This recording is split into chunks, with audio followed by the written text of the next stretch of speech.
денеска во општина Газиево, заедно со нашите пријатели од Европа, од Министерството за образование и наука, доспеавме да направиме едно ефикасно училиште, кај што ќе биде пример за добри услови и амбиент кои што учениците ќе може да го посетуваат и го имаат. Особено сум горд затоа што основното училиште 25 мај е комплетно дигитализирано, смарт таблите поставени и ќе представува добар пример како општината заедно со родителите, советот на ученици и родители можат добро да влијаат во подобрувањето на условите во дигитализирањето на ово училиште и во наредните 10 општина на Газиево.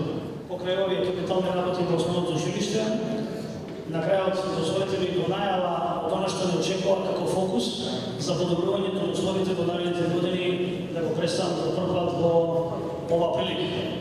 А тоа е изградба на нова спортска сала во основното училиште.